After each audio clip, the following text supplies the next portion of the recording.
अच्छा, कुछ मैं पहले बता दूं, जो आपके आंसर क्यूरीज होंगी, जितने भी क्वेश्चंस होंगे, मैं एट द सेशन के एंड में लूंगा, ठीक है।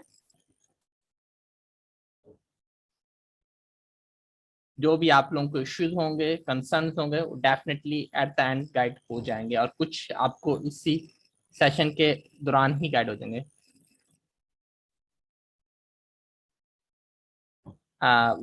We will answer your all queries at the end of the session. Okay.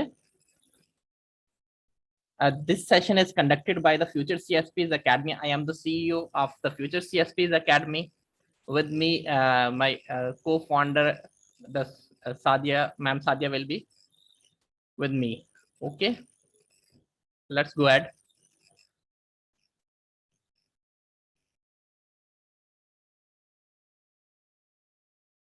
अच्छा जी, सबसे पहले हमारे पास ये सवाल आता है कि स्पेशल सीएसएस क्या है। अक्सर बच्चों का मुझे सिर्फ पहला सा यही सवाल आता है कि सर ये स्पेशल सीएसएस हुआ क्या है, क्यों आया है। पहले तो सीएसएस था, अब स्पेशल सीएसएस क्यों आया है। मैं सीएसएस पे भी गाइड करूंगा और स्पेशल सीएसएस पे भी गाइड करूंगा। बेसिकली स्पेशल सीएसएस एक अपॉर्चुनिटी है जो आप लोगों के लिए इस वक्त अनाउंस की गई है, जो डेफिनेटली एक गोल्डन अपॉर्चुनिटी है।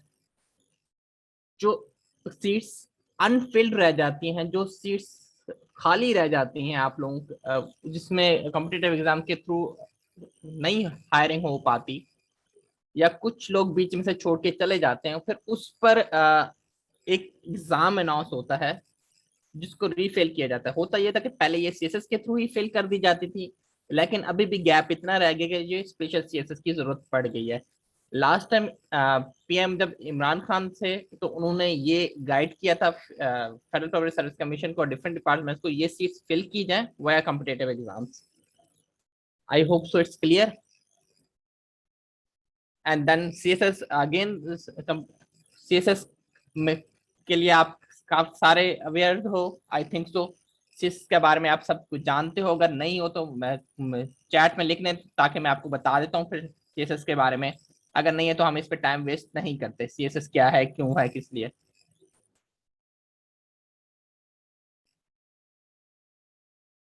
ठीक है, देन हम आगे मूव कर लेते हैं, इस पे टाइम वेस्ट नहीं करते। अच्छा, स्पेशल सीएसएस या सीएसएस का हमारे पास कुछ फेजेस हैं जो कि अभी टेंटेटिव हैं। टेंटेटिव वो क्या है, वो ये है कि अभी आप लोगों का सबसे पहले एमपीटी होगा। MPT screening MCQs based test, 200 marks का टेस्ट होता है। वो आपका टेंटेटिव हो जाएगा 31 जनवरी तक। ये एग्जाम एफपीएससी अब से कंडक्ट कर लेगा, ये टेंटेटिव है। हो सकता है ये आगे भी चला जाए, ठीक है। एप्लीकेशन सबमिशन डेट आपके पास जो एफपीएससी ने टेंटेटिव दिया है वो 26 दिसंबर दिया है फॉर स्पेशल सीएसएस। सीएसएस की जो होगी अब वो नेक्स्ट ईयर आएगी, इन दिसंबर, नवंबर एंड दिसंबर, ठीक है। उसके बाद आप लोगों का जो बच्चे इस एमपीटी पास कर लेंगे, एमपीटी का की आ जाती है उसी दिन ही, जिस दिन का आपका टेस्ट होगा, की भी इसी दिन अनाउंस हो जाएगी। उसके बाद तकरीबन एक वीक के अंदर अंदर एमपीटी का रिजल्ट आ जाता है। आप लोगों का स्क्रीनिंग का रिजल्ट आएगा, उसमें से एमपीटी में होता यह है कि 66 मार्क्स आपको अचीव करने होते हैं 200 मार्क्स में से। एमसीक्यू 200 मार्क्स का होता है, आपको 66 नंबर होता है। इट्स वेरी इजी, कोई मुश्किल नहीं है, कोई रॉकेट साइंस नहीं है, आप आराम से पास कर लोगे। जो एमपीटी की तैयारी करवाते हैं ये वो एक मौमा है, ठीक है। फिर उसके बाद आपका सीएसएस रिटर्न एग्जाम आ जाता है, स्पेशल का या सीएसएस। सिलेबस दोनों का सेम ही है, सीएसएस या स्पेशल सीएसएस का, सिर्फ फर्क नाम का है यहाँ पर।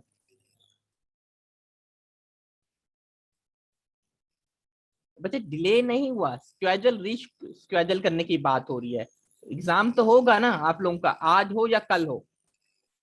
सिर्फ आप लोगों में से इसमें से एक महीने का फर्क पड़ जाएगा, ज्यादा कोई फर्क नहीं पड़ेगा। Don't worry about this thing. आप राइट टाइम पर तैयारी करोगे तो आप क्रैक कर पाओगे ना। उसके बाद रिटर्न एग्जाम्स के बारे, इन्होंने जो टेंटेटिव डेट दी है वो 4 मई 2023 दी है। 23 में आपके एग्जाम हो जाएंगे। हो सकता है ये मई की डेट दी है, ये जून में पेपर हो जाए, ठीक है।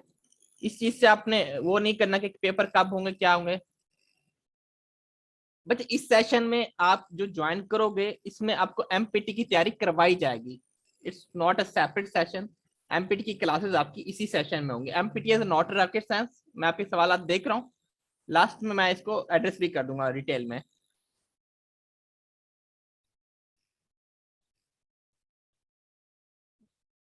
यहाँ तक इस 4 मई को आपके 4 मई को फिर पेपर हो जाएंगे, उसके बाद हम आगे चल लेते हैं। अच्छा, अब इन्होंने कुछ कोटा डिस्ट्रीब्यूशन किया है। कोटा डिस्ट्रीब्यूशन में जो पंजाब के सिर्फ बच्चे हैं, यहाँ पर पंजाब में जो माइनॉरिटीज हैं वो ही एप्लीकेबल हैं फॉर स्पेशल सीएसएस।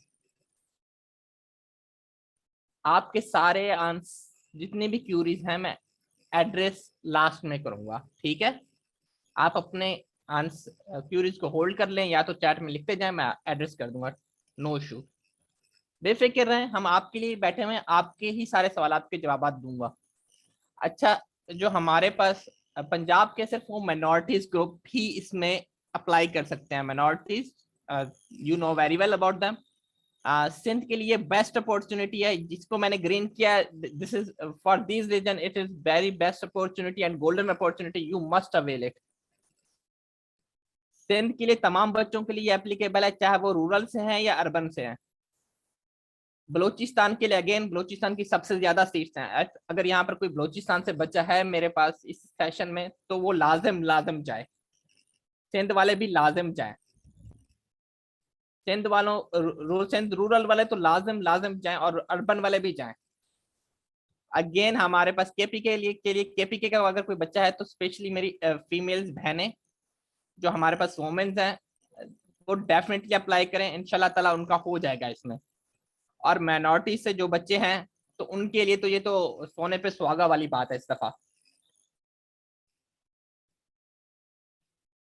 आजाद कश्मीर के माइनॉरिटीज वाले बच्चे लाजम जाए। उसके बाद फाटा वाले, अगर कोई यहाँ पे मेरा बच्चा फाटा से बैठा हुआ है तो वो बच्चा लाजिम लाजिम और मलजूम जाए। उसके लिए तो बहुत अपॉर्चुनिटीज हैं, और वो अगर रिटर्न पास कर लेता है वो आराम से मेरिट पे आ जाएगा। यहाँ तक बातें हमारी क्लियर हो गई हैं, हम आगे चलते हैं।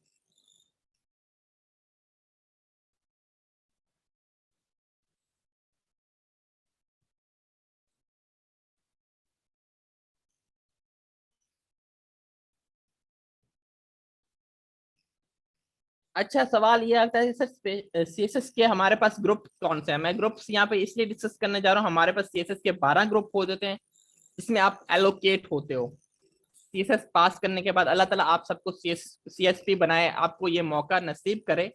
इंशाल्लाह ताला आप लोगों में से काफी सारे लोग यहाँ पर जो इस सेशन में हैं कामयाब होंगे, इस सफर की तरफ गामजन होंगे और अपनी मंजिल को अचीव करेंगे। आपने कहा डेफिनेटली जो आपके ड्रीम्स हैं वो पूरे होंगे। तो आपको अगर ये मौका मिला तो आप इनमें से जो 12 ग्रुप आपकी स्क्रीन पे नजर आ रहे हैं, commerce and trade, Pakistan administrative services, foreign services, information group, inland revenue services, military land and cantonment, office management, OMG, Pakistan audit and services, Pakistan custom, police services of Pakistan और बलोचिस्तान। अभी मैं इसकी डिस्ट्रीब्यूशन भी दिखा देता हूँ कौन सी सीट कहाँ पर अवेलेबल हैं। अब ये अपॉर्चुनिटीज आपने खुद देखनी है अपनी आंखें खोल के, ताकि अटेम्प्ट के बारे में भी मैं अभी बता देता हूँ। आपके सारे क्वेश्चन मैंने कहा कि अभी एड्रेस हो जाएंगे, डोंट वरी अबाउट दिस।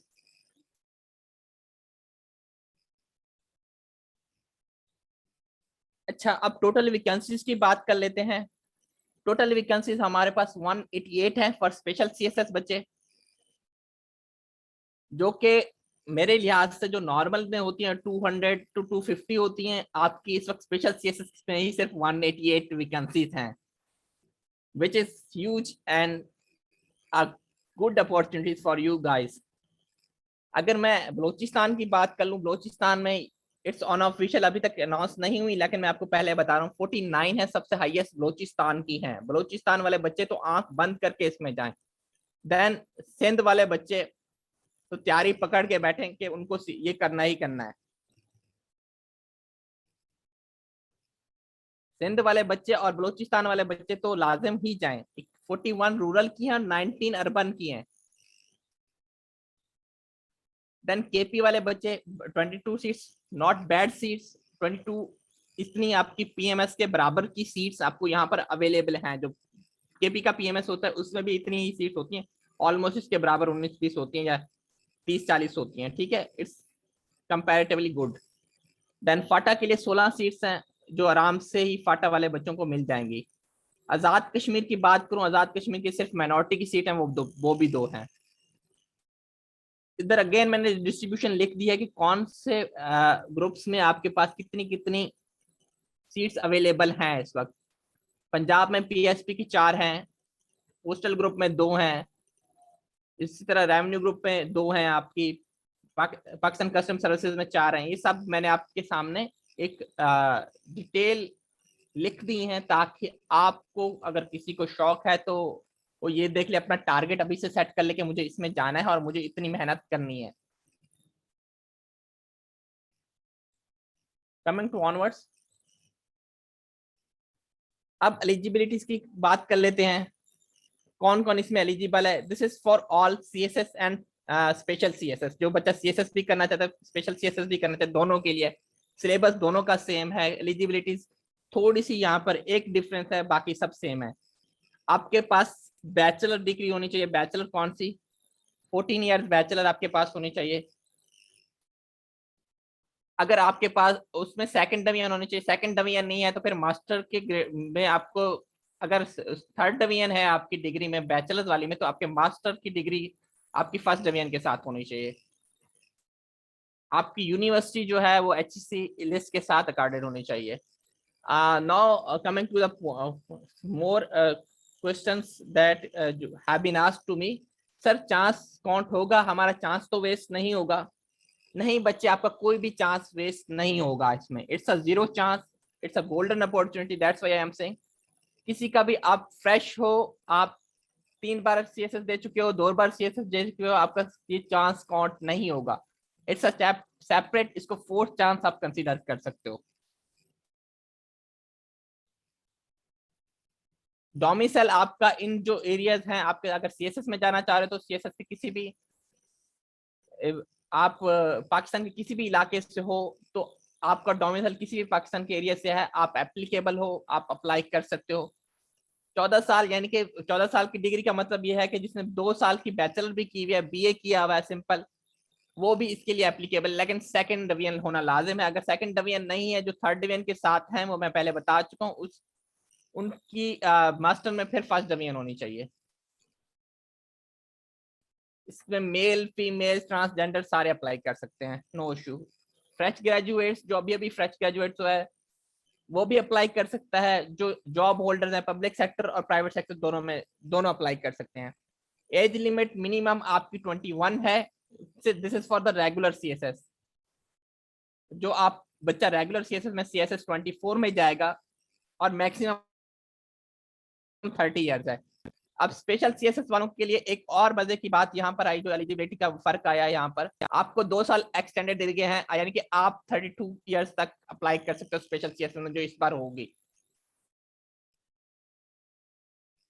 कोई बच्चा अगर 21 से 32 साल के बीच में है, कट ऑफ डेट आपकी जब आप अप्लाई एप्लीकेशन डेट होगी उसके मुताबिक होगी, 32 साल तक आप अप्लाई कर सकते हो। गवर्नमेंट सर्वेंट और ट्राइबल एरिया, अदर रीजन के एरिया जो जहां पर एज रिलैक्सेशन है, वो 34 ईयर्स तक अप्लाई कर सकते हैं by providing NOCs and their region certificates।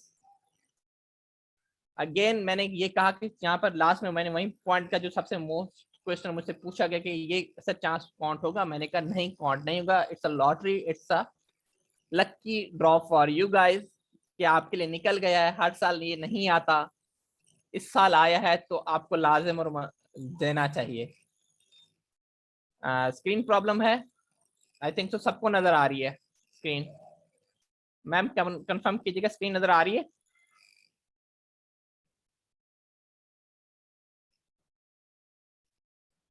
Okay thank you. अच्छा, सिलेबस अगेन दोनों का सेम है, जैसे मैंने बताया। जो सिलेबस आप सीएसएस में भी लेते हो या आपका स्पेशल सीएसएस का, दोनों का सिलेबस सेम है। दोनों के 1200 ही मार्क्स हैं। जो बच्चा सीएसएस में जाना चाहता है वो भी पढ़ सकता है, जो स्पेशल सीएसएस में जाना चाहता है वो भी इसी चीज को ही पढ़ेगा। आप उसके बाद 300 मार्क्स का वाइवा, आई थिंक तो सब जानते होंगे, अगर कोई फ्रेश है तो फिर मैं बताता जाता हूँ कि 1200 के आपके टोटल सब्जेक्ट्स के मार्क्स होंगे, 300 के मार्क्स का वाइवा होगा या इंटरव्यू होगा। उसमें से 12 आपके पेपर्स हैं टोटल सीएसएस के सब्जेक्टिव बेस, जिसमें से आपको 6 कंपल्सरी होते हैं जो आपके लाजिम होते हैं, आपको लाजिम ही लेने हैं। उसके बाद 6 आपके पास ऑप्शनल सब्जेक्ट हैं जो आप अपनी चॉइस के मुताबिक ले सकते हो according to your own will and interest. ये अभी मैं गाइड कर दूंगा कौन से सब्जेक्ट आपको लेने चाहिए, कौन से नहीं लेने चाहिए। कैन आप दोबारा ज्वाइन कर लें एसपी चौहान। देन हमारे पास एक ही पेपर के 2 पार्ट्स होते हैं, एक सब्जेक्टिव होता है, एक ऑब्जेक्टिव पार्ट होता है। ऑब्जेक्टिव हर पेपर में एमसीक्यूज बेस्ड आपसे 20 मार्क्स के एमसीक्यूज पूछे जाएंगे, यानी कि आपके 220 मार्क्स खाली एमसीक्यूज के हैं जो बच्चे इग्नोर कर देते हैं। This is very very important, आपको एमसीक्यूज पे लाजम फोकस करना है, ये मेरी आपको टिप है और मैं बताऊंगा इसमें हम एमसीक्यूज कवर कैसे करेंगे।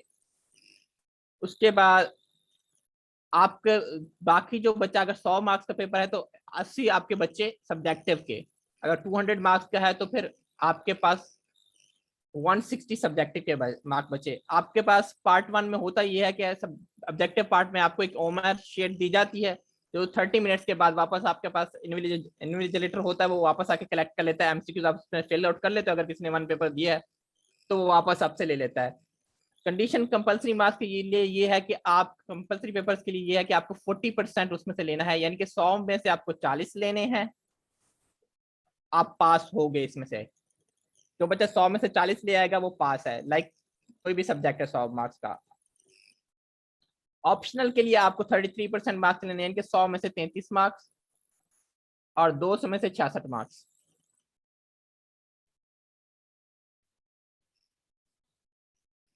इसमें एक और कंडीशन है कि अगर आपके पास जो जीके के सब्जेक्ट्स हैं, जीके पेपर 1, पेपर 2 और पेपर 3, मैं बता देता हूँ वो कौन से अभी मैं आपको दिखाऊंगा, उसमें आपको ओवरऑल एग्रीगेट 120 मार्क्स लाने हैं। जो बच्चा 120 मार्क्स एग्रीगेटेड नहीं लाएगा वो फेल होगा। इस दफा जो हुआ है, पिछली दफा मैं सीएसएस का रिजल्ट की बात कर रहा हूँ, डिस्कस कर रहा हूँ, उसमें से मेजोरिटी लोगों का पाकिस्तान अफेयर फेल है, जिसकी वजह से उनकी एग्रीगेटेड नहीं बना और क्वालिफाई वो बच्चे नहीं कर पाए। आपको 120 मार्क्स एग्रीगेटेड लाने हैं जीके के पेपर्स में। लाजिम नहीं है कि आप 40-40 मार्क्स तीनों में लाओ, आप हो सकता है कि एक पेपर में 80 ले आओ, दूसरे पेपर में 40 ले आओ, आपका टोटल मार्क्स बस 120 होने चाहिए। आप एक में 0 भी ले आओ और दूसरे में आप 60-60 ले आओ तो भी चलेगा, नॉट अ बिग डील।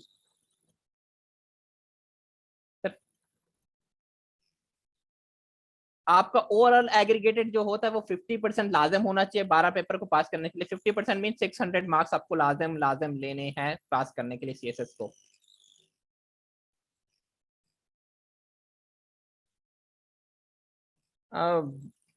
बच्चे मैं क्या कहूँ एफपीएससी को, अब एफपीएससी की मैं तारीफें नहीं करना चाहता, इंशाल्लाह एट द एंड हम डिस्कस कर लेंगे ये जो आप मसले मसाइल हुए हैं इस दफा।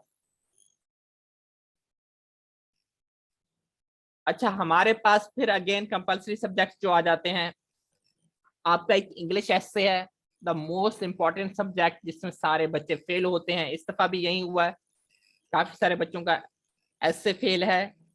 अगेन प्रेसियन कंपोजिशन 100 मार्क्स का, जिसने तैयारी नहीं की होगी वो प्रेसियन कंपोजिशन को भी फेल करके बैठा होगा। देन हमारे पास ये जो 3 सब्जेक्ट खड़े हुए हैं, ये जो आपको नजर आ रहे हैं, ये जीके के हैं। This is paper 1, this is 2 and this is 3।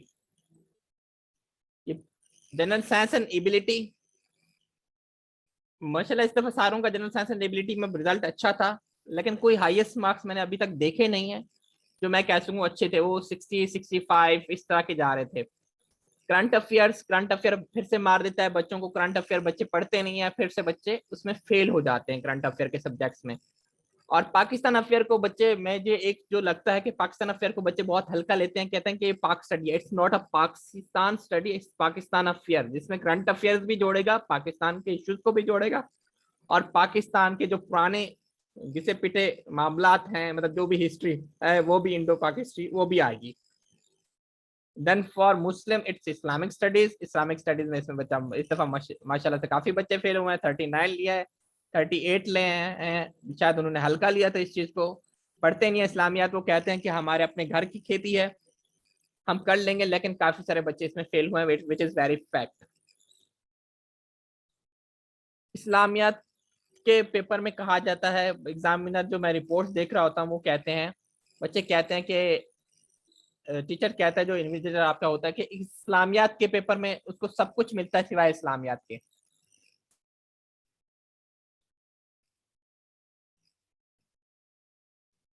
माशाल्लाह माशाल्लाह। और पाकिस्तान अफेयर के मार्क्स मैं क्या बोलूं अब।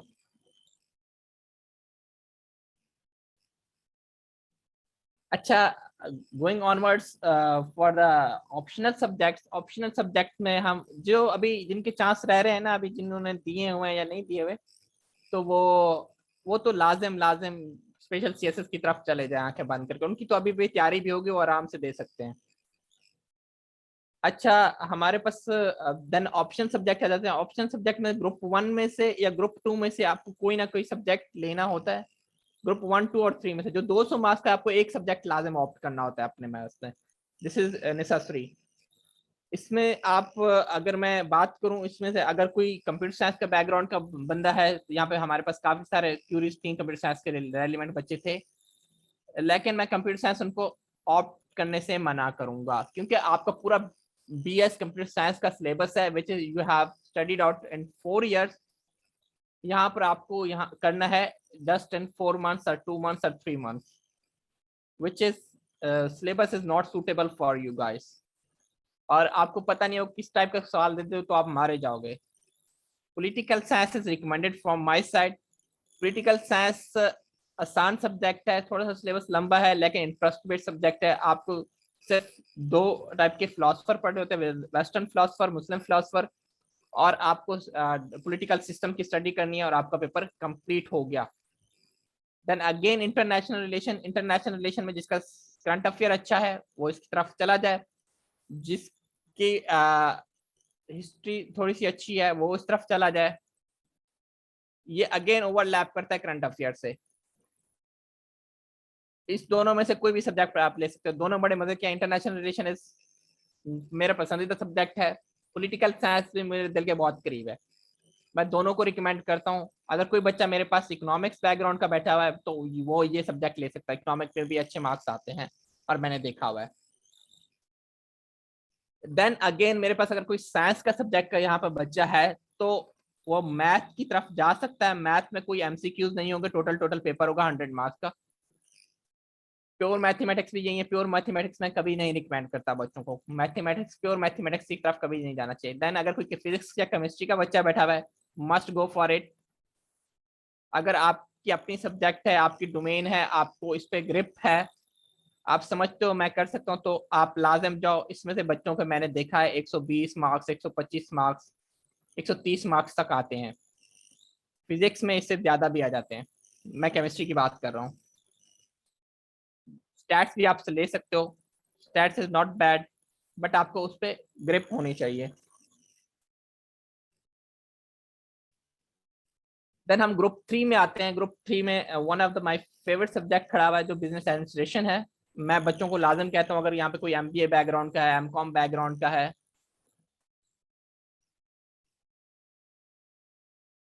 केमिस्ट्री में जो अभी तक मैंने हाईएस्ट देखे, अगर यहाँ पे कोई केमिस्ट्री वाला बच्चा बैठा हुआ है, तो उसमें 161 165 आए हैं।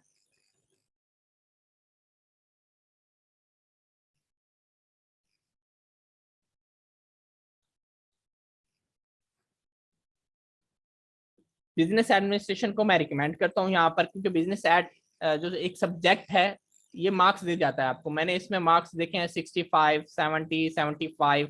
अगर कोई एमबीए से है, नॉन एमबीए से है, ये सब्जेक्ट कोई मुश्किल नहीं है। सिर्फ थोड़ी सी इसमें फाइनेंशियल अकाउंटिंग है, बाकी सारे मार्केटिंग एंड एचआर सब रेलिवेंट टॉपिक्स हैं। पब्लिक एड में अक्सर बच्चे एक फंस जाते हैं, पब्लिक एड को पब्लिक एड की तरह वो नहीं लेके चलते, पब्लिक एडमिनिस्ट्रेशन की तरह। तो फिर पब्लिक एड को मैं रिकमेंड नहीं करता। अगर कोई बच्चा अपनी विलिंग से, कोई अपने इंटरेस्ट से जाना चाहता है तो वो लाजम इसको ऑप्ट करे। जीपीपीएस अगेन वही सब्जेक्ट है जिसमें आपको policies, public policies and governance पे आपकी ग्रिप होनी चाहिए, अगर है और अगर आप कर सकते हो, आपकी इंटरेस्ट है। मैं अगेन सब्जेक्ट सिलेक्शन से पहले कहता हूँ कि बच्चे आप अपने इंटरेस्ट डिफाइन करें, अपनी डोमेन डिफाइन करें, फिर जाके आप अपने ऑप्शनल्स को डिफाइन करें। अदरवाइज ऐसे नहीं करें अंदर दोनों, उसने कह दिया, उसने कह दिया कि हमने ये सब्जेक्ट ले दिया, फलां टीचर ने बता दिया, फलां टीचर ने बता दिया, ऐसा कुछ नहीं है। आप तुम्हें खुद पढ़ना है इस सब्जेक्ट को, आप खुद पढ़ के ही इसमें मार्क्स ला सकते हो। कोई आपको उंगली पकड़ा के नहीं कराएगा, कोई जो टीचर बता रहा होगा वो आपको करा के आने यहाँ पर आके करा के नहीं जाएगा, ठीक है। टाउन प्लानिंग मैं रिकमेंड नहीं करता।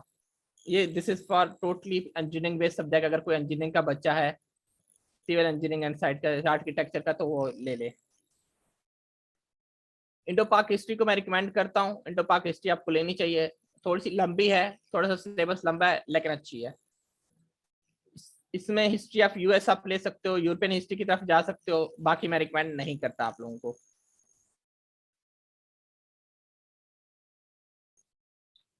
बिजनेस एडमिनिस्ट्रेशन के हवाले से, बिजनेस एडमिनिस्ट्रेशन के जो मार्क्स हैं वो 100 में से मैंने जो देखे हैं 65-75 मार्क्स आ जाते हैं। और इसमें तो जो आपका पोर्शन है मेजोरिटी वो कंसिस्ट करता है HR related, marketing related, organisation related, organisation behaviour और ऑर्गेनाइजेशन का आर्किटेक्चर।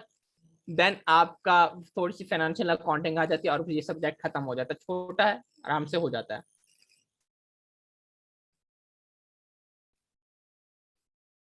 बच्चे US history is also good and as well as Indo Pak history is as well good. But मुझे जो अच्छा लगता है, जो मेरे दिल के करीब है, वो इंडो पाक हिस्ट्री है। मुझे यूएस हिस्ट्री की समझ नहीं आती, क्योंकि यूएस हिस्ट्री वो दूसरों की हिस्ट्री है, वो समझ नहीं आती मुझे, सीधी सी बात है। आखिर में लेंगे क्वेश्चन, डोंट वरी।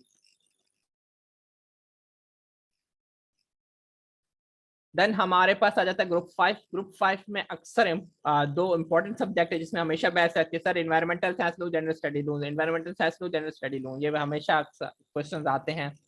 ये दो सब्जेक्ट्स हैं जो बच्चे अक्सर ऑप्ट करते हैं।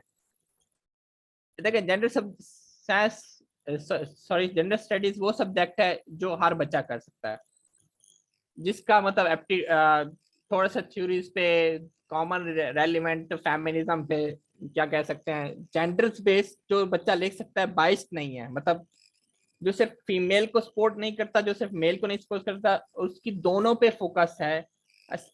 होता ही है कि जनरल स्टडीज के पेपर में लोग बाइस्ड हो जाते हैं, वन साइडेड पेपर कर देते हैं, जो कि एक रॉन्ग अप्रोच है। अगर आप में ऐसा कोई इशू नहीं है तो आप जनरल स्टडीज ऑप्ट कर लो। अगर है, आप समझते हो कि मैं इमोशनल हो जाऊंगा जनरल स्टडीज में, मेरे अपने जज्बात निकल जाएंगे, तो मैं कहूंगा नहीं ऑप्ट करना चाहिए। अगेन जो साइंस वाले बच्चे हैं, जिन्होंने साइंस के लिए से रेलिवेंट है, इन्वायरमेंटल साइंस बहुत छोटा सा सिलेबस है, इंपॉर्टेंट है, आराम से इसमें से आपके 75 मार्क्स तक आ जाते हैं। जो केमिस्ट्री से बैकग्राउंड से रेलिवेंट है, जो साइंस के बच्चे हैं, इवन के आर्ट्स के बच्चे भी यहाँ पर इसको कर सकते हैं। अगर कोई टीचर अच्छा पढ़ाने वाला है, नॉर्मली इसके 10-15 लेक्चर होते हैं, आपको इन्वायरमेंटल साइंस खत्म करा देते हैं, जो मैं जिसके मैं फेवर में नहीं होता। इन्वायरमेंटल साइंस में अक्सर आपको इंपॉर्टेंट टॉपिक कराए जाते हैं, पूरी पूरी इन्वायरमेंटल साइंस को नहीं कराया जाता। इन्वायरमेंटल साइंस आपका कुछ पोर्शन ओवरलैप कर जाएगा जनरल साइंस एंड एबिलिटी में, और कुछ आपको तकरीबन 5 चैप्टर आपको खुद पढ़ने होते हैं। 5 चैप्टर में भी आपको स्पेसिफिक टॉपिक पढ़ने होते हैं जो इंपॉर्टेंट है।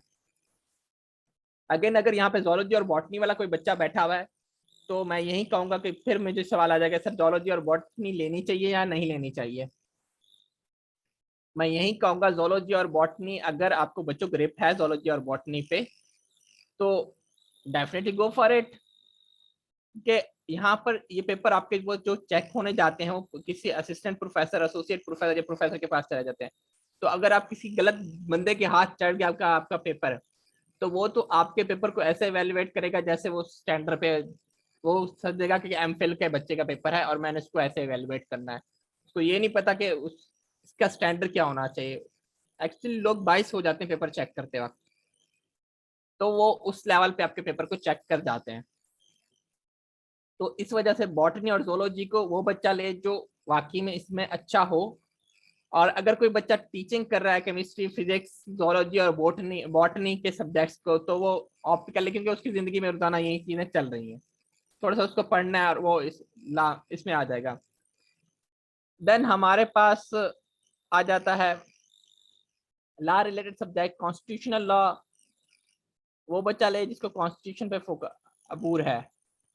अगर कोई यहाँ पे लॉ ग्रेजुएट बच्चा है तो definitely go for it.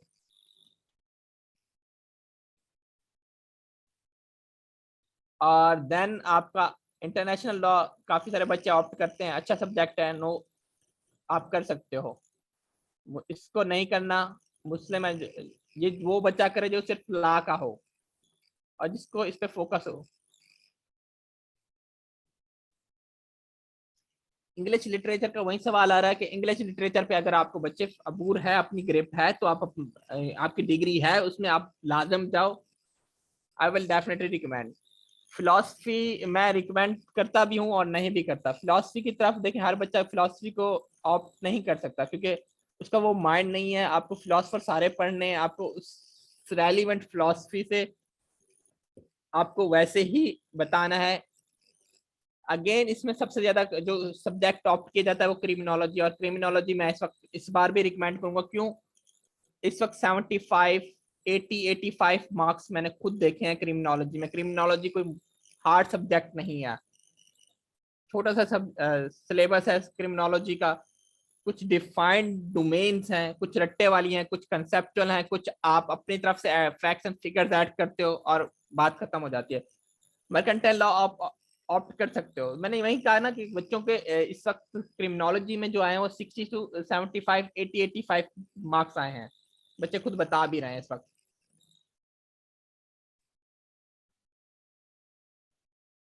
Then last हम अपने पास आते हैं, if any was from the journalism and mass communication, आंखें बंद करके चला जाए, नो इशू। साइकोलॉजी में भी मार्क्स दी जाती है, it's different and unique domain, आप इसमें जाओ। ज्योग्राफी भी मार्क्स आपको देगी अगर आपकी ग्रिप है। सोशियोलॉजी मेरे दिल के करीब है, आप जाओ। सोशियोलॉजी मुझे पता है कि आपको कैसे करने। सोशियोलॉजी का थोड़ा सा सिलेबस लंबा है, लेकिन इसको करने में मजा आता है, आपको चीजें डिफरेंट नाइस सीखने को मिल जाते हैं। एंथ्रोपोलॉजी तो इसमें है, इससे रेलिवेंट बैकग्राउंड का बंदा है, चला जाए। देन हमारे पास लैंग्वेज वाले सब्जेक्ट आ जाते हैं।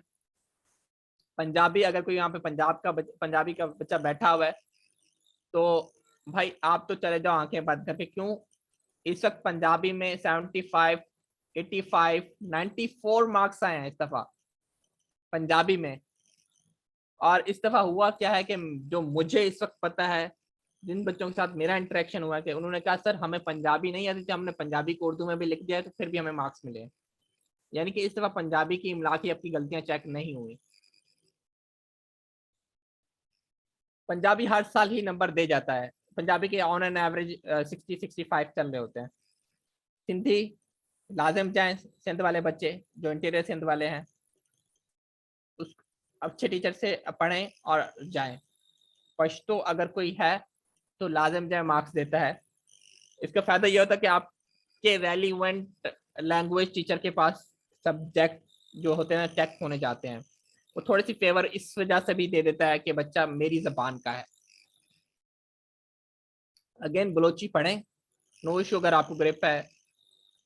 पर्शियन अरेबिक, अगर कोई अरेबिक का बच्चा या पर्शियन का बच्चा है, जाए। पर्शियन आसान है, इतनी मुश्किल भी नहीं है, अरेबिक भी आसान है।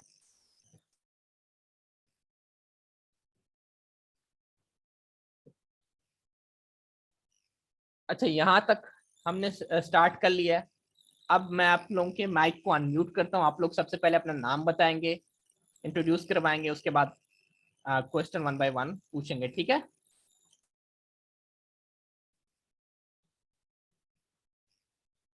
जी, आपको मैंने माइक की एक्सेस दे दी है, वन बाय वन पूछेंगे, सारे मछली बाजार नहीं बनाएंगे। Sir, Assalamu alaikum. वालेकुम अस्सलाम। Sir, my name is Zaur Ahmed. I am the student of International Relations. Okay, and I am from Larkana City. So Good. I am the first aspirants in so far prepare the CSS exams. So thank you, sir. What do you want to ask? Sir, I want to ask that youth that uh, how can we prepare the good methods and अच्छा, I कोई मसला नहीं, yes आप sir. Urdu में भी पूछ सकते हो अगर नहीं है। आप ये जानना चाह रहे हैं कि तैयारी कैसे स्टार्ट करें, क्या तरीकाकार होना चाहिए, क्या नहीं होना चाहिए, यही जी पूछना जी चाह रहे हैं? सर, बिल्कुल बिल्कुल यही बात है। ठीक है, तो हम इस सर पे अभी इस पे डिस्कशन होगी हमारी। ठीक है अब मैं बताता हूँ जी। और कौन? सर अस्सलाम वालेकुम। वालेकुम अस्सलाम। अस्सलाम वालेकुम सर। वालेकुम अस्सलाम। सर सर एक्चुअली जी जी वन बाय आप बोलें। One by one. नहीं आप बोले भाई पहले। सर सर मैं बीए पार्ट 2 का स्टूडेंट हूँ, जिसमें सर मेरे 5 सब्जेक्ट हैं, सोशियोलॉजी, इकोनॉमिक्स। आपका बीए हेलो पार्ट 2 कंप्लीट हो चुका है। अपना नाम बताएं सर। सबसे पहले। सर मेरा नाम इमरान अली है, फ्रॉम लाड़काना सिटी, ठीक है सिंध। इमरान। ठीक है जी इमरान। सर। तो सर उसमें सर मेरे 5 सब्जेक्ट हैं बीए में, bachelors of art, economics, political science, sociology, English and हमारा आईआर। ठीक है। सर सर मेरी एज के हिसाब से सर मेरी इस वक्त 20 ईयर्स है और एलिजिबिलिटी सीएसएस के लिए 21 है। सर क्या करना चाहिए सर, जैसे मैं सर एमपीटी दे सकूं? नहीं, आप नहीं दे सकते, आप उस क्राइटेरिया में लाए नहीं कर रहे। जी बिल्कुल सर, बिल्कुल सर। सर उसके लिए सर मैं क्या कोर्स अप्लाई करूं? आप नेक्स्ट ईयर। ठीक है सर। जी जी मेरी बहन को कोई पूछ रही थी। चलिए अपने माइक को म्यूट कर दें जब अगर कोई सवाल नहीं है। अस्सलाम वालेकुम सर। वालेकुम अस्सलाम। Sir I M Nayab from Islamabad. Sir मेरा ये क्वेश्चन है कि इंग्लिश कितनी ज़रूरी है इसके लिए, सीएसएस के लिए? इंग्लिश मतलब ऐसे है कि जैसे रूह के लिए, जिस्म के लिए रूह। तो अगर कोई बच्चा वीक है इंग्लिश में तो स्पोकन इंग्लिश इंटरव्यू के लिए तो बहुत ज़रूरी है, तो उसके लिए आइल्स फिर बंदा कर ले पहले। आज ही एक बच्चे ने मुझसे यही सवाल पूछा था कि सर इंटरव्यू की जब हम जाते हैं तो इंटरव्यू के लिए हमें इंग्लिश नहीं आती। मैंने उनको एक यही जवाब दिया है, देखें आप जब सीएसएस की प्रिपरेशन करोगे तो डेफिनेटली आपकी इंग्लिश, अगर आप क्वालिफाई कर चुके हो तो आपकी इंग्लिश इस लेवल की हो चुकी है, आप राइट कर सकते हो, आपकी वोकैबुलरी, आपके पास वोकैब बन चुकी है, आपके पास स्ट्रक्चर, सेंटेंस स्ट्रक्चरिंग आपको आती है। अब आपको इंटरव्यू के लिए क्या चाहिए? नॉलेज।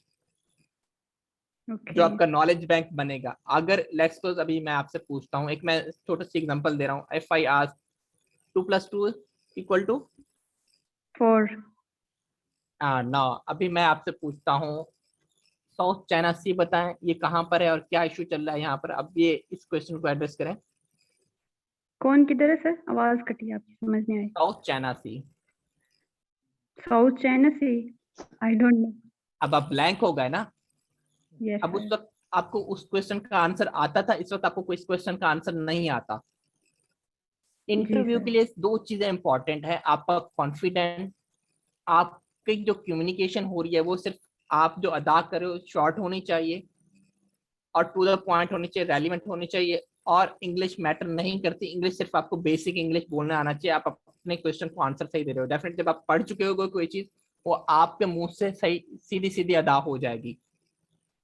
ठीक है सर। आपका मसला इंग्लिश का नहीं होता, मसला सीएसएस के बच्चों का इंग्लिश को पढ़ चुके होते हैं, उन्होंने 12 सब्जेक्ट में इंग्लिश पढ़ी तो सारा साल पीछे भी पूरी डिग्री में इंग्लिश पढ़ के आते हैं। मसला आप कॉन्फिडेंस और आपके नॉलेज का होता है इन इंटरव्यू।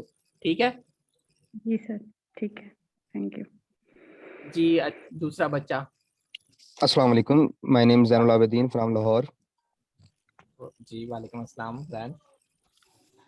सर मेरा क्वेश्चन ये है कि कहते हैं कि क्रिमिनोलॉजी जो सब्जेक्ट है, अभी आपने बताया कि नंबर टेकिंग सब्जेक्ट है, तो जी, लास्ट टाइम मेरे सीएस एस्पिरेंट से बात हो रही थी, now he is past CSS. वो कह रहा था कि क्रिमिनोलॉजी जो है वो मोस्टली फेल कर देता है बच्चों को। Don't go to the side of criminology, it's better कि you have to choose someone else other subject. This is right? देखिए, it's a myth not accurate. अगर एक साइड इसकी मैं पॉजिटिव साइड देखूं, जो आपने मुझे स्टेटमेंट दी है, उसकी पॉजिटिव स्टेटमेंट ये है कि साइड ये है कि वो उस वक्त फेल होगा जब क्रिमिनोलॉजी को बच्चा क्रिमिनोलॉजी ट्रीट नहीं करेगा और वो थ्योरी बेस पे गप्पे मार के आएगा पेपर में। यस। आपको एवरी क्रिमिनोलॉजी के लिए कुछ थ्योरीज हैं वो आनी चाहिए, कुछ क्रिमिनोलॉजी की टर्मिनोलॉजीज हैं वो आपको आनी चाहिए। आपको हर टॉपिक की बेसिक का पता होना चाहिए, कंसेप्ट का पता होना चाहिए। क्रिमिनोलॉजी स्टार्ट कराने से पहले मैं अपने टीचर्स से जो भी हम या मैंने खुद पढ़ा या किसी से, तो उसके बेसिक कंसेप्ट पे हम फोकस करते हैं, क्योंकि बच्चों को डायरेक्ट क्रिमिनोलॉजी पढ़ाई जाती है which is not a good technique. आप उसकी बेसिक्स को पढ़ोगे, आपकी टर्मिनोलॉजी आपको पता चल जाएंगे कि क्रिमिनोलॉजी की टर्मिनोलॉजीज क्या है, तो फिर आप जी क्रिमिनोलॉजी का पढ़ोगे वो आपको हलवा लगेंगे, आपको मजा भी आएगा पढ़ने का।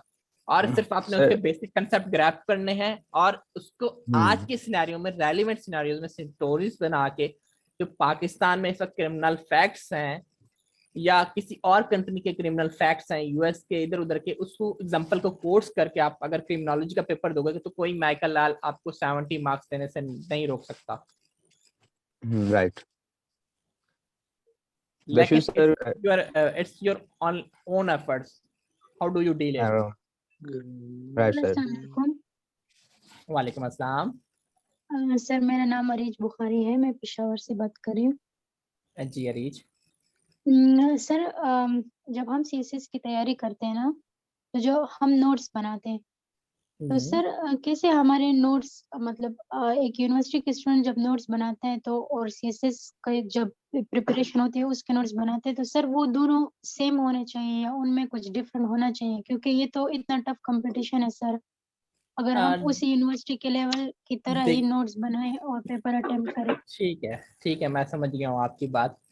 एक्चुअली जब सीएसएस का बच्चा फ्रेश बच्चा आता है ना, अनफॉर्चुनेटली हमारे अकेडमीज और जी सारा कुछ है, काफी सारे टीचर गाइड करते भी हैं, काफी सारे टीचर नहीं गाइड करते इस चीज को। नोट्स मेकिंग इम्पोर्टेंट कंसेप्ट है एक हमारे सीएसएस जानने का। नोट्स मेकिंग बेसिकली देखें, आपको नोट्स पहले आप जब पढ़ रहे थे नोट्स आप कैसे बनाते थे? अपनी बुक खोली या अपने नोट्स खोले, उसमें से अपने नोट्स बना के रख दिए साइड में। अब यहाँ Yes. पर आपको सीएसएस के लिए थोड़ा बहुत खुद से तगो-दो करने की, थोड़ा बहुत खुद से रिसर्च आउट करनी होगी। आपको टॉपिक का अपडेटेड कंटेंट खुद ही निकालने होंगे। अच्छा, ये मजे की बात है, आपको टीचर भी क्लास में नहीं बताएगा समटाइम्स सीएसएस के में।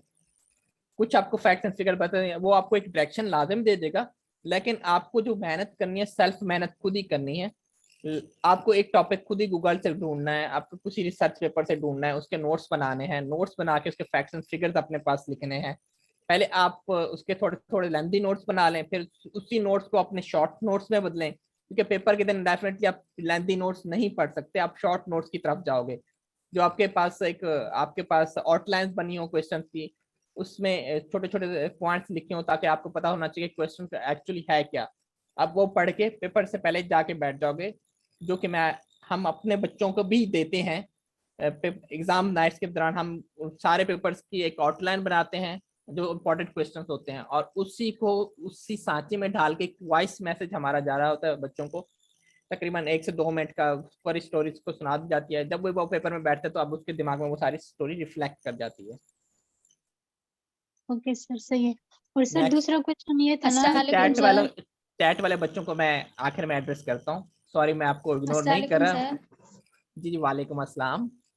I am Samrina sir from Latkana and I study in BS Part 2 Department Journal History. Sir मुझे ये पूछना था कि ये जब सब हम कंप्लीट तैयारी, हो गया समझना।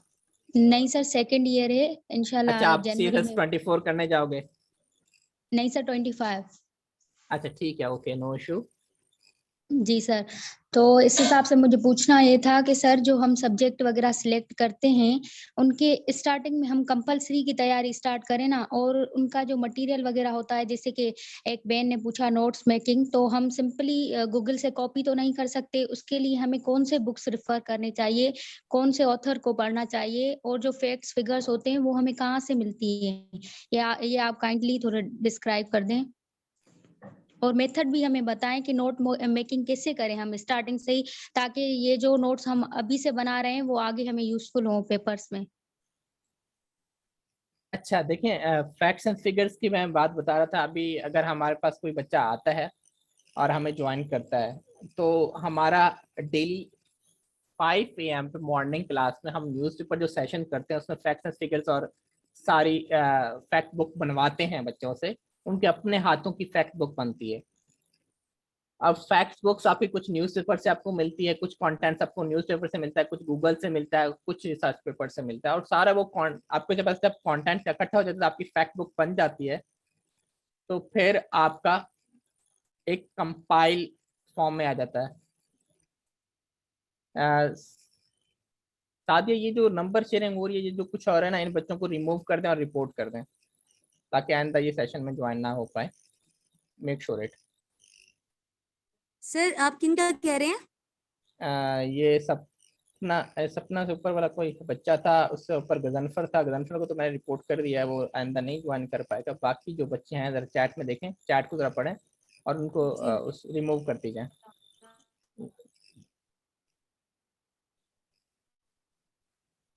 अच्छा जी,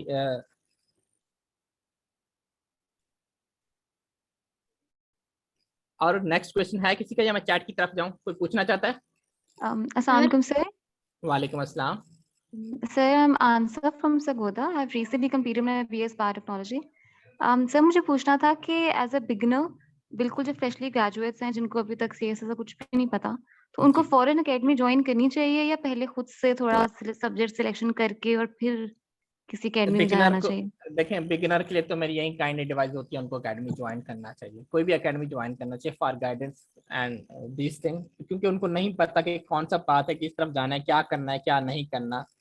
जैसे तरह हम शुरू में बचपन में स्कूल में एडमिशन लेते हैं, तो हमें नहीं पता होता ना कि कौन सी चीजें क्या होती हैं। तो इसी तरह सेम सीएसएस की जर्नी है, आपको नहीं पता। आपका एक्चुअली आप किसी एक से पूछोगे, दूसरे से पूछोगे, फिर तीसरे से पूछोगे, वो हो सकता है बीच में कोई आपको मिस गाइड कर दे, आपका दिमाग कुछ ऐसा है, कोई मिस गाइड कर गया, तो आप एक ही कंफ्यूजन में फिरते रहोगे कि आप फिर उसको क्रैक नहीं कर पाओगे। क्रैश को करनी चाहिए, जो इस दफा एक्सपर्ट बैठे हुए हैं, वो जो मंजे हुए खिलाड़ी बैठे हुए हैं, उनको तो एक तो सब्जेक्ट जो भी उनके वीक है वो करनी चाहिए उनके लिए। हाँ जी, नेक्स्ट की तरफ आए हम। अस्सलाम वालेकुम। वालेकुम अस्सलाम। सर मेरा क्वेश्चन ये था कि जो पंजाबी का पेपर होगा जी जी, उसमें फिर लिखना भी पंजाबी से पड़ेगा, सवाल का जवाब भी पंजाबी से देना पड़ेगा? बिल्कुल। पंजाबी के पेपर में आप उर्दू तो नहीं लिख सकते ना। इंग्लिश, ये तो ऐसे सवाल हुआ जैसे मैं इंग्लिश के पेपर में कहूँगा इंग्लिश सर उर्दू में दे सकता हूँ। अच्छा, आपने कहा था कुछ लोगों ने उर्दू भी लिख दी थी, उनको देखिए मार्क्स मिल गए एक्चुअली थे। हुआ ये है कि उन्होंने स्टार्ट पंजाबी से ही लिया पे। क्वेश्चन नंबर 1 पंजाबी में किया, क्वेश्चन नंबर 2 पंजाबी में किया, लास्ट क्वेश्चन पंजाबी में किया। जो बीच का 1-2 क्वेश्चन है यहाँ पे नहीं आ रही, तो बीच में उन्होंने उर्दू लिख दी। एग्जामिनर ने उनको मार्क्स दे दिए, मेरे कहने का मतलब ये था। लेकिन पिछले साल ऐसा कुछ नहीं हुआ, इस साल ये हुआ है। सर मेरा एक और क्वेश्चन है। रीज आपको बाद में मैं एडजस्ट करता हूँ, ओके सर। ताकि जिनको मैंने जवाब नहीं दिया उनको मैं जवाब दे दूं। अभी हम चैट वाले बच्चों की तरफ आ जाते हैं जिन्होंने चैट में कुछ पूछा था। अच्छा जी,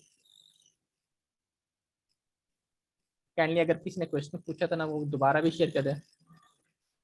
इस पैदल के बारे में बता चुका हूँ। सर सपना ने हैंड रेज इनसे पूछे। जी सपना, आप पूछें। रानी रमजान पीएमएस अनाउंस होने वाला है eight the end of December इंशाल्लाह ताला। सर अस्सलाम वालेकुम। वालेकुम अस्सलाम। Sir, basically I'm from Balochistan and I'm a fresh graduate as well. Sir, basically मेरा भी यही question था कि like I have checked all the like syllabus or and all. लेकिन sir मुझे यही मसला है कि like I can't like मुझे पता नहीं चलता कि किस तरह से जो है वो tackle करना है और ये dimensions आपको कैसे पता लगते हैं. जैसे कि करंट अफेयर्स का सारा मैंने देखा है वो पॉलिटिकल सिचुएशन एंड ऑल, तो मुझे समझ नहीं आ रहा होता कि उसमें कौन कौन से टॉपिक्स है जो आपको कवर करने हैं. तो इस हवाले से अगर आप गाइड करें please. Specific to the current affair only?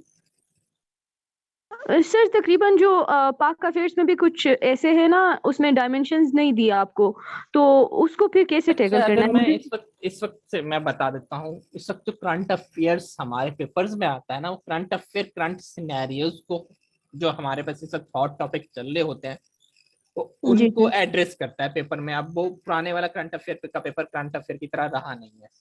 जिस वक्त एग्जिस्टिंग सिनेरियोज है ना वो पेपर में आ रहे होते हैं, वो प्रिडिक्टेड होते हैं, आप आराम से प्रिडिक्ट कर सकते हो. दूसरा बात, जो आपका सिलेबस दिया हुआ है, सिलेबस में से ओनली 20 to 30% वो क्वेश्चन उठा लेता है.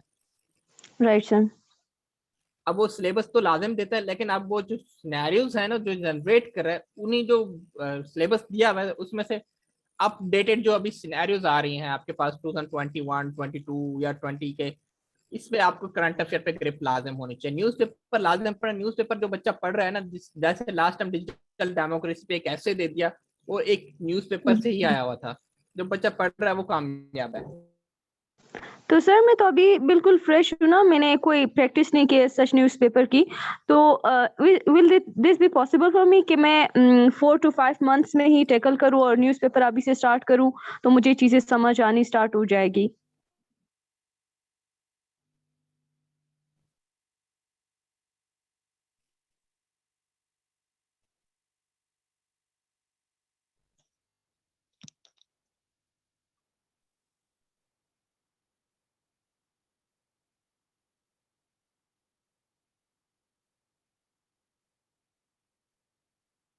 आपका एक सेमेस्टर 4 महीने 10 दिन का होता है.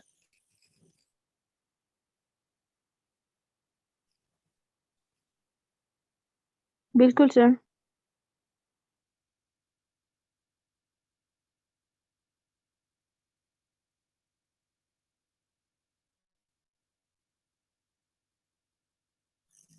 हाँ जी, एनीवन एल्स?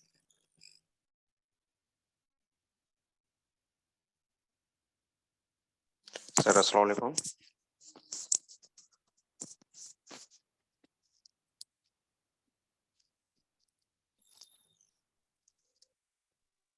बच्चे आप दिल्ली के बेसिस पे जो एफएससी वाला बच्चा भी मैंने देखा है कि सॉरी, मेरी आवाज आ रही है आप सब लोगों को? जी जी.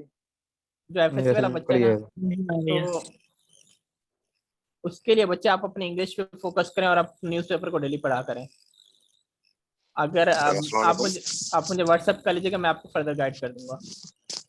वालेकुम अस्सलाम. जी sir. Sir I am Imran Ali from Larkana. Sir पहले भी आपसे बात हुई थी. जी Imran. Sir newspaper and book कौन सा रिफर करें अपनी बेसिक के लिए, जैसे हमारा शौक आ जाए इस चीज के लिए देखें, अगर इंग्लिश और की बात डिफिकल्टी करूं ना तो हो सर डायरेक्टली. अगर इंग्लिश की बात करूं तो इंग्लिश पे हमारे पास मैं 2 बुक तो लाजिम रिकमेंड करता हूँ. रैन एंड मार्टन ऐसी बुक है जो मैं इनिशियल लेवल पे रिकमेंड नहीं करता बच्चों को. इनिशियल लेवल एक्चुअली बच्चों को समझ ही नहीं आती रैन एंड मार्टन की. उसमें से थोड़ा सा वो डायरेक्ट बातें की गई हैं. फिर से सदात हैदर की बुक है for English grammar and composition and things, वो अच्छी है. देन थर्ड पे आखिर में मैं जब बोलता हूँ कि आपको कुछ नहीं बचा, तो फिर आप हाफिज करीमदाद चुताई की बुक पढ़ लो फॉर इंग्लिश पर्पस. क्योंकि एक्चुअली होता ही है कि सारे बच्चे ना वो एक ही बुक्स को पढ़ के जाते हैं, उनमें कोई वो नहीं होता, यूनिक नेक्स्ट फैक्टर नहीं होता. जो बुक्स मार्केट में आ रहे होते हैं आप वहीं पढ़ के जाओगे, वहीं लिखोगे कंटेंट, तो सारे बच्चों ने वहीं लिखा. आप में और दूसरों में फर्क क्या रहा? Sir one last question. जी सर कोई ऐसा बुक हो सर जो मतलब इजीली समझ में भी आ जाए और इंटरेस्ट आ जाए, मतलब बोर ना करे सर. जैसे रैन एंड मार्टन हो गया, अगर समझ में आता है तो शौक आ जाता है, मतलब अगर नहीं आता तो वो बोर करता है. इन फ्यूचर भी तक बुक आप जी. उस वक्त पढ़ सकते हो बच्चे जब आपके पास एक गाइडेंस हो, आपके पास एक पाथ अवेलेबल हो. Are you getting my point? अगर आपके पास कोई पाथ अवेलेबल नहीं है, आपके पास एक गाइडेंस नहीं है, तो आप कैसे एक बुक की स्टडी कर सकते हो? अगर आपको एक टॉपिक आता ही नहीं है, समझ नहीं आया या कुछ, आप खुद से पढ़ने की कोशिश कर सकते हो, लेकिन ये वही बात है कि एक मेंढक कब तक कुएं में छलांगे लगाएगा जब तक उसको तैरना नहीं आता। सर बिल्कुल आप दुरुस्त फरमा रहे हो सर। आपको या तो खुद बैठ के थोड़ी मेहनत करनी पड़ेगी, या सर तो एक्चुअली सर आपको मैं जो जिस सिटी से बिलोंग करता हूँ ना सर, इसमें से सर कोई भी सीनियर ऐसा टीचर नहीं है सर जो इंग्लिश के लिए बेस्ड हो सर। सिर्फ फिजिक्स केमिस्ट्री मैथ के होते हैं सर। मैं बच्चे लाड़काना आप से इस बिलोंग वक्त, करता हूँ। आई थिंक सो आप इस वक्त 23 में रह रहे हो, और 23 में सारा ऑनलाइन एजुकेशन सिस्टम है, कोई आपको कहीं पर जाने की जरूरत नहीं है। आप शायद इस वक्त मुझसे भी ऑनलाइन ही बात कर रहे हो, सारे टीचर्स अवेलेबल हैं ऑनलाइन। आप उन्हीं वहाँ पर जो आपको बेस्ट लगता है आप उनसे कमेंट कर लो, या आप हमारे अकेडमी ज्वाइन करना चाहते हो तो आप हमें ज्वाइन कर लो। वो तो आप क्लासेस लोगे तो आपको पता चलेगा। आप इंशाल्लाह ताला आपकी अभी क्लास होगी थोड़ी देर में, काफी सारे बच्चे चले गए। चलो हम अपने चीजों को, मैं एंड में आप पर एक क्वेश्चन लेता हूँ, पहले मैं आपको थोड़ा सा बता दूं। बख्तावर बच्चे, पीएमएस के बारे में, हमारा पीएमएस की ओरिएंटेशन पहले भी हो चुकी है। पीएमएस का हमारा इस वक्त एक बैच ऑलमोस्ट कंप्लीट भी होने वाला है। पीएमएस आपका दिसंबर में अनाउंस हो जाएगा, आपको अभी से तैयारी स्टार्ट कर देनी चाहिए। चलें, अगर मैं अपने बैच की ही बात कर लेता हूँ, जो बच्चा इसको ज्वाइन करेगा उसके थोड़े से फीचर्स एंड बेनिफिट की बात कर लेते हैं। फीचर ये है कि आपको मॉर्निंग में हमारा 2 सेशन आपको मॉर्निंग में 5 AM पे बच्चे हमें ज्वाइन करते हैं 5 बजे, क्योंकि सुबह सुबह पढ़ने का जो मजा है वो कभी नहीं है। हम उसमें ये वाला सेशन हम इसको रोटेट कर लेते हैं कभी कभार, लेकिन जो न्यूज़पेपर वाला सेशन है वो 5 AM मॉर्निंग में करते हैं। जो vocabulary, idioms and pair of words हैं, हम कोई उस ट्रेडिशनल मेथड में नहीं करते। हम उसको जो करते हैं एक देसी जुगाड़ से बना के, हमारे देसी ट्रिक्स बना के, और उसके सेंटेंस बनाते हैं, फिर उसी में ही प्रैक्टिस करते हैं। चाहे हम दिन के 10 वर्ड्स करें या 5 वर्ड्स करें, उसी वक्त ही बच्चों को याद होंगे, फिर उसी को रिपीट होंगे, फिर नेक्स्ट डे उस बच्चों से उसी को पूछा जाएगा। Like this idioms and pair of words, हम इसकी प्रैक्टिस करते हैं और डेली बेसिस पे उसकी प्रैक्टिस होती है, डेली बेसिस पे क्लासेस होते हैं, ताकि जो आपका वोकैबुलरी वाला जो आपका सबसे बड़ा मसला होता है वो हल हो जाता है। ये कोई भी नहीं कराता। उसके बाद अगर आपका इस बीच कोई 1 पेपर एग्जाम आता है या कुछ भी आता है, वो एकेडमी आपको फ्री ऑफ कॉस्ट तैयारी करवाती है, उसकी कोई फीस नहीं है आप लोगों से। हम कोई 1 पेपर का बैच अलग से लॉन्च नहीं करते, बच्चे हमें रिक्वेस्ट करते हैं, हम उसकी क्लासेस कंडक्ट करते हैं। देन आपके पास जो CSS के MCQs हैं, जिसमें तकरीबन 220 MCQs के मार्क्स बनते हैं जो इम्पोर्टेंट है CSS के लिए, वो हम free of cost separate classes आपकी कंडक्ट करते हैं, और उसके टेस्ट डेली बेसिस पे होते हैं सिर्फ MCQs के। वैल्यूएशन आपकी पूरे बैच चलती रहेगी at the end till exams. Subject के नोट्स जो भी होंगे वो आपको फ्री ऑफ कॉस्ट मिलेंगे, whether it is hard copy और whether it is soft copy.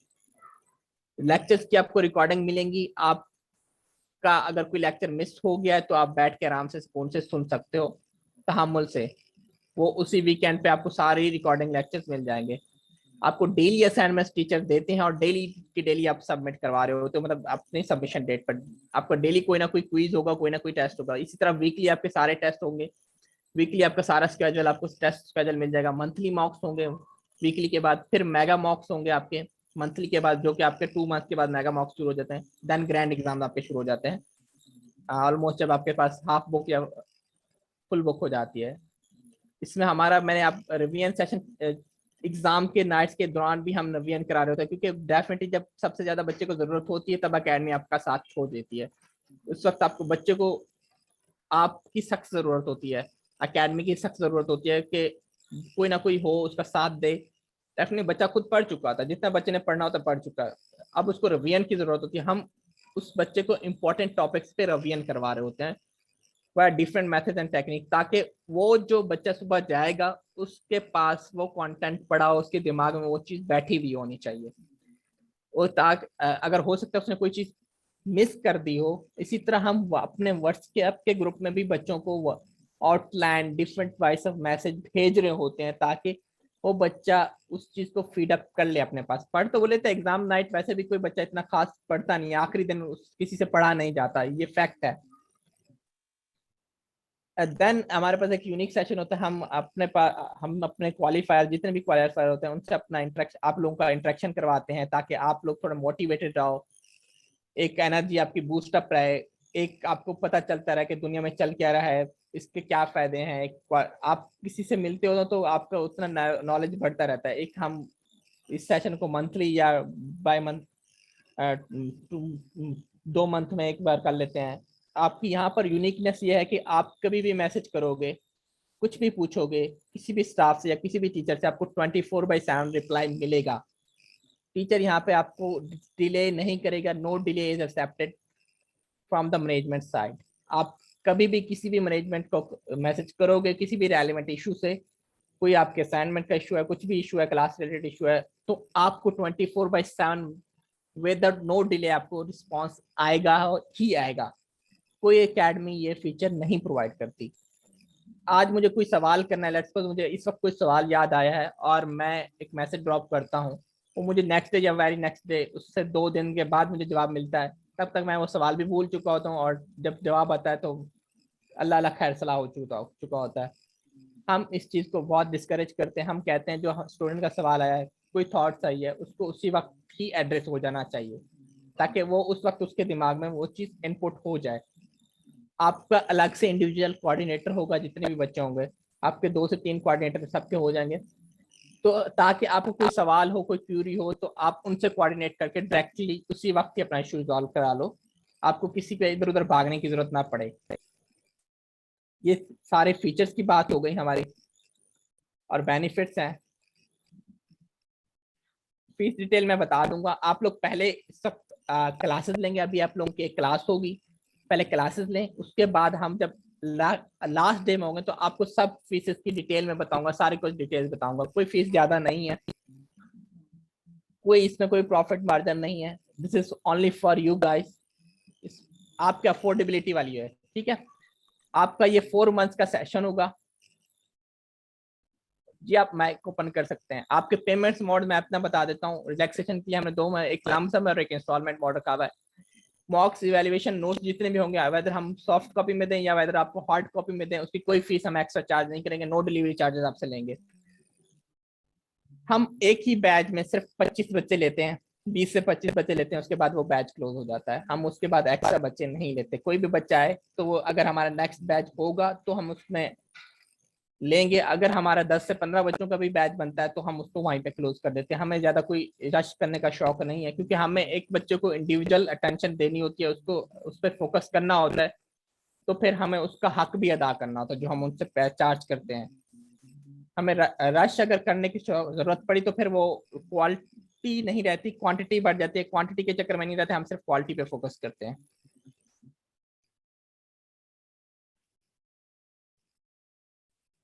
Then again हमारे पास एक कुछ डेफिनेटली हर कोई बच्चा सीएसएस को अफोर्ड नहीं कर सकता, हर बच्चा पीएमएस को अफोर्ड नहीं कर सकता, तो हम स्कॉलरशिप ऑफर करते हैं विद रिस्पेक्ट टू कुछ टेस्ट होता है, कुछ क्राइटेरिया होता है उस स्कॉलरशिप पे, कुछ इनकम प्रूफ आप शो करते हो तो आपको उस स्कॉलरशिप के लिए एलिजिबिलिटी मिल जाती है, और हम आपको स्कॉलरशिप पे whether it is 50% scholarship, 80% scholarship or 100% scholarship or 25% scholarship या 20% scholarship हम वो ऑफर करते हैं। लेकिन वो जब हमारा बैच क्लोज हो जाएगा, ये रजिस्ट्रेशन कंप्लीट हो जाएंगे, उसके बाद हम ऑफर करेंगे, ताकि जो बच्चा इसको अफोर्ड नहीं कर सकता हम उसको भी इनटेक कर लें अपने पास। वो लिमिटेड सीट्स होती हैं, उसमें हम 10 से 15 बच्चे लेते हैं।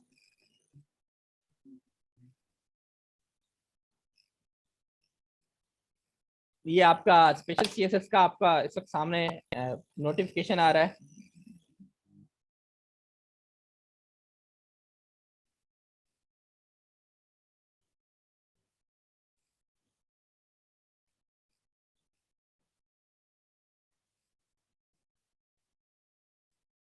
आप इसको देख लें, किसकी क्यूरी है पूछ लें, ताकि फिर हम क्लास की तरफ चलें। आपको ये अपनी स्क्रीन पे 2 नंबर नजर आ रहे होंगे। अगर रजिस्ट्रेशन के हवाले से पूछना है, कोई क्यूरी है, कोई मसला है, आप पूछ सकते हैं, इस पे मैसेज ड्रॉप कर सकते हैं। डेफिनेटली 12 के 12 सब्जेक्ट्स ही तैयार होंगे, कोई एक सब्जेक्ट की तो तैयारी करवाएंगे नहीं, और फीस भी 12 की सब्जेक्ट की होगी। डॉक्टर तबस्सुम, हम आपको फीस के बारे में हमारी जब लास्ट क्लास होगी ना 10 डेज के बाद सारी फीस डिटेल्स आपको बता दी जाएंगी। आप पहले क्लासेस लें, उसके बाद आप इसमें आए।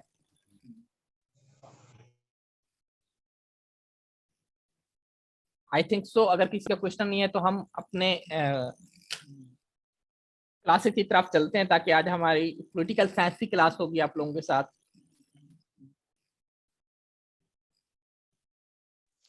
जी सर, आप सर क्लास की तरफ चाहें। जी हम क्लासेस की तरफ ही जाने लगे।